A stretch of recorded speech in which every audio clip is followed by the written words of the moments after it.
आज शनिवार जो कि प्रदोष व्रत का दिन है। इस दिन भगवान शंकर और माता पार्वती की विधि विधान से पूजा की जाती है। प्रदोष व्रत में प्रदोष काल के दौरान पूजा का विशेष महत्व है। भाद्रपद माह का पहला प्रदोष व्रत 31 अगस्त को है। शनि प्रदोष व्रत के दिन भगवान शिव शंकर की विधि पूर्वक पूजा करते हैं। यह पूजा शाम के समय में प्रदोष मुहूर्त में करते हैं। शनि प्रदोष व्रत और शिव पूजा करने से व्यक्ति को पुत्र की प्राप्ति होती है। प्रदोष व्रत के दिन भगवान शंकर और माता पार्वती की विधि विधान से पूजा की जाती है। प्रदोष व्रत में प्रदोष काल के दौरान पूजा का विशेष महत्व होता है। प्रदोष व्रत के दिन भगवान शंकर और माता पार्वती की पूजा अर्चना करने से सभी तरह के दुख दर्द दूर हो जाते हैं और जीवन सुखमय हो जाता है। जान लेते हैं शुभ मुहूर्त के बारे में। भाद्रपद कृष्ण त्रयोदशी प्रारंभ होने का समय रात्रि 2:25 से अगले दिन 1 सितंबर 2024 में रात्रि 3:40 तक कृष्ण त्रयोदशी का समापन हो जाएगा। उसके बाद प्रदोष काल जिसका समय 6:43 रात्रि से प्रारंभ होकर 8:59 तक रहेगा। चलिए प्रदोष व्रत पूजा विधि के बारे में जान लेते हैं। सुबह जल्दी उठकर स्नान कर ले। स्नान करने के बाद साफ स्वच्छ वस्त्र पहन ले। घर के मंदिर में दीप प्रज्वलित करे। अगर संभव है तो व्रत करे। भगवान भोलेनाथ का गंगाजल से अभिषेक करे। भगवान भोलेनाथ को पुष्प अर्पित करे। इस दिन भोलेनाथ के साथ ही माता पार्वती और भगवान गणेश की पूजा भी करे। किसी भी शुभ कार्य से पहले भगवान गणेश की पूजा की जाती है। भगवान शिव को भोग लगाए। इस बात का ध्यान रखें भगवान को सिर्फ सात्विक चीज़ों का भोग लगाए। भगवान शिव की आरती करे। इस दिन भगवान का अधिक से अधिक ध्यान रखें। चलिए प्रदोष व्रत में पूजा सामग्री जो लाई जाती है वह यह है।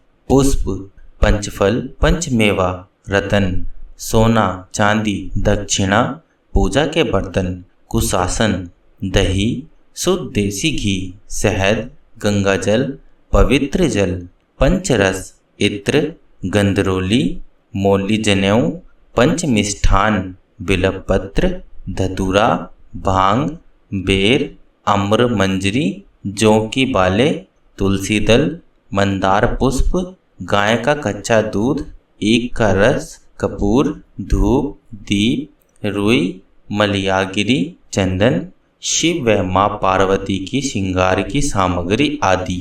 जिस प्रकार एकादशी व्रत में भगवान विष्णु की पूजा की जाती है उसी प्रकार त्रयोदशी का व्रत यानी प्रदोष व्रत में भगवान शिव की पूजा की जाती है। जब त्रयोदशी का व्रत शनिवार के दिन आ जाए तो उस प्रदोष व्रत को शनि प्रदोष व्रत कहते हैं। शनि देव न्यायाधिपति और कर्मफल दाता है और शिव नई रचना के सर्जक और संहारक है। क्योंकि भगवान शिव शनि देव जी के इष्ट देवता है, अतः शनि प्रदोष व्रत को करने से भगवान शनि देव और भगवान शिव पार्वती का आशीर्वाद मिलता है। इसलिए यह व्रत एक त्योहार की तरह भी मनाना चाहिए। यदि इस दिन पुष्प नक्षत्र योग के समय शनिदेव की पूजा की जाए तो व्यक्ति को भगवान शनिदेव की विशेष प्रसन्नता प्राप्त होती है तथा शनि ग्रह के कारण जीवन में आने वाली समस्याओं का निवारण होता है। इस व्रत का पारण अगले दिन शिवलिंग पर जल चढ़ाने से होता है। जिन जातकों पर शनि की महादशा साढ़े साती या ढैया चल रहा हो उन्हें शनि प्रदोष व्रत को करने से बहुत राहत मिलती है।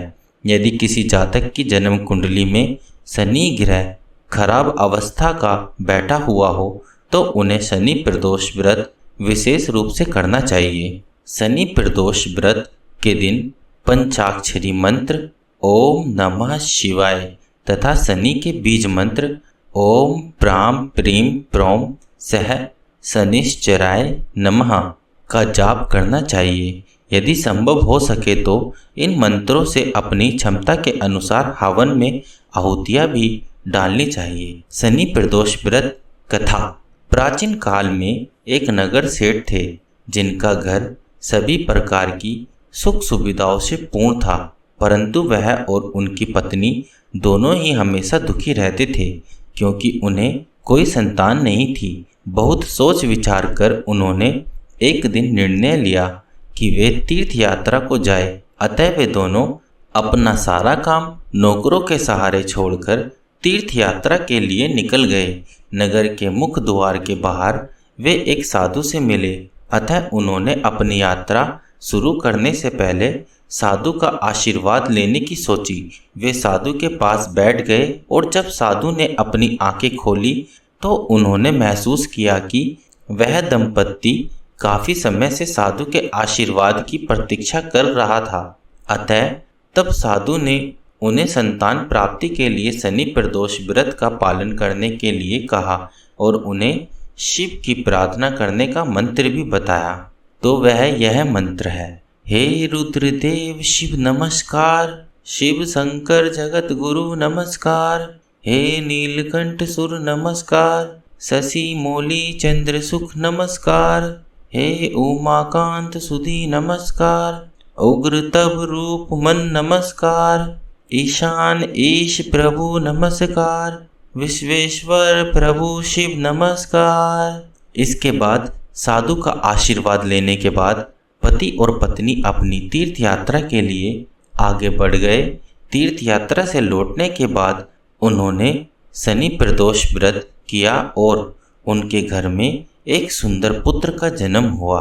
तो भक्तों, इसी के साथ यह व्रत कथा यहीं समाप्त हुई। अगर यह वीडियो आपको पसंद आए तो लाइक करें और हमारे चैनल स्पिरिचुअल देव ज्ञान को सब्सक्राइब कर ले।